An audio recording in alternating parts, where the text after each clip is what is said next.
Hey, what's going on, everybody? My name is Zach Sopak, and I've been getting a lot of questions on how I pull off my live streams. How do I make live streams look professional with nice transitions, and what's the software, what's the gear that I use? Well, this is one of two videos that I put together on how I basically put together my live streams. This is going to be about gear specifically. If you want to learn about the software that I use to pull off my live streams, you can click on the card up there or the link down below in the video description. But in this video, I'm going to break down all the gear that I use to pull off my live streams. So let me first talk about the cameras that I use for live streaming, and I do mean cameras being two.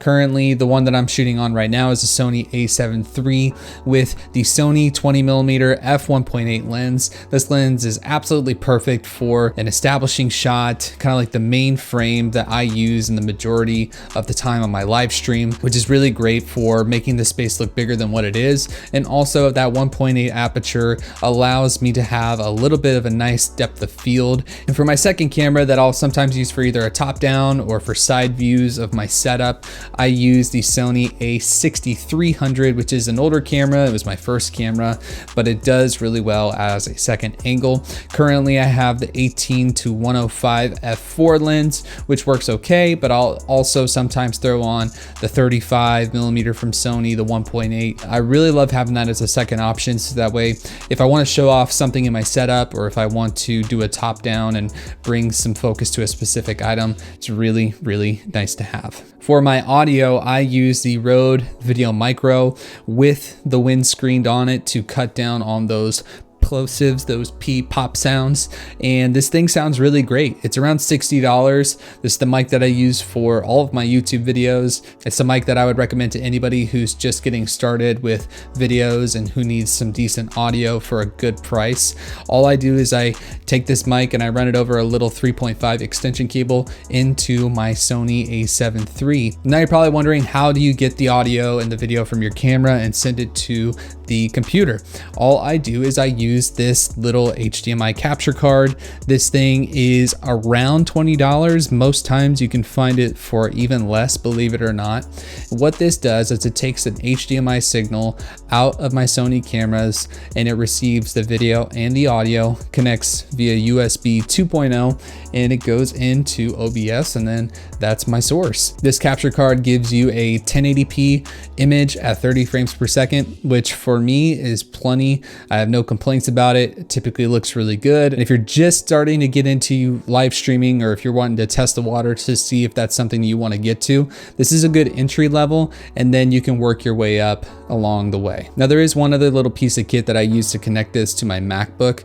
Because it's USB 2.0, I do have a dongle with two 2.0 slots, but because this card is a little chunky, they can't sit next to each other if I want to use two of these capture cards. So what I have are a couple of these little USB 2.0 extensions. So then I'll go through, I'll click this into the extension, and now I can have my two capture cards like this set up so they can go next to each other on my hub. Now let's talk a little bit about lighting. The main light that I use for my live streams is this light right here. It's the Photodiox Flapjack. This is the 18-inch version. It's really nice. You can tell it's got this nice soft frosted panel on the front of it, so it already does a nice bit of diffusion for me, and I don't have to use a big softbox or anything like that. It's just plug and play, really nice. It's bi-color as well, so if I wanted it to look warmer, I could, but I keep it on the daylight setting, and it looks really, really nice as a key light. I'll leave a link to some other options that do something similar to this that are not nearly as expensive.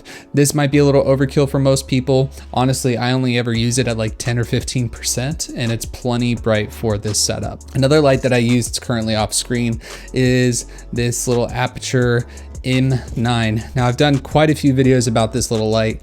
I just love it because it's really high power. Right now it's actually at its lowest setting, and it's just really bright. You can throw it in a variety of different areas just because of its sheer size. I normally use this as a fill light to help kind of just fill in a bit of the shadows, and it's small. I could put it on a little tabletop tripod right here, and it helps to give a nice fill to the shadow side of my face. In addition to that, I have an RGB smart bulb that sometimes will be in the frame of the shot to add some, RGB flavor.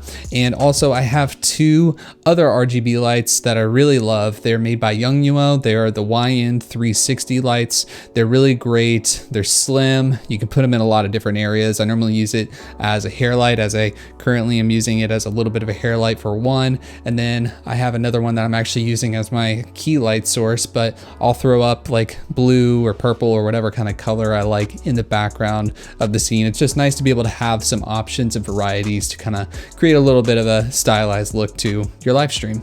Now, the one thing that I like to mention in these types of videos is that I don't want you to think like you need to buy all this different type of stuff so that way you can start doing live streaming. Like, you can just start with whatever you have. I mean, honestly, you can start live streaming with your phone, but if you have a camera already, if you already have some form of lighting and a laptop, then I would just really encourage you to just start with what you have and try to get the most out of it. The only thing that I would encourage you to get out of all of this, if you don't already have one, is a capture card. Now, I've done a few videos on how to do a free webcam without a capture card, but honestly, you're gonna get better quality and you're gonna have less frustrations and headaches with your audio and syncing and delay and lag if you just get a capture card, and it's less than 20 bucks. So if you were to buy anything out of all this, I would just highly recommend get yourself a capture card. It doesn't have to be this one. It could be nicer. It could be whatever sort of thing that you can find. That capture card though is gonna change your life, and it's really gonna help your live streams to look really professional. Well, hey, I hope you got some value out of this video, or at least you were mildly entertained. But if you did get value out of this video, why don't you go ahead and add some value right back to it by hitting that like button. Really helps out. And also consider subscribing to this channel for more regular content just like this. Don't forget to hit that bell icon so that way, you never miss out anytime I post a new video. I highly, highly, highly encourage any creator here on YouTube, get into live streaming this year. It's a ton of fun. It's really stretching. It's a fun exercise. It's a new way to connect with your audience, and it's just a ton of fun. So have fun live streaming, get it set up. Until the next time, my name is Zach Sopak. I'll see you in the next video. Peace.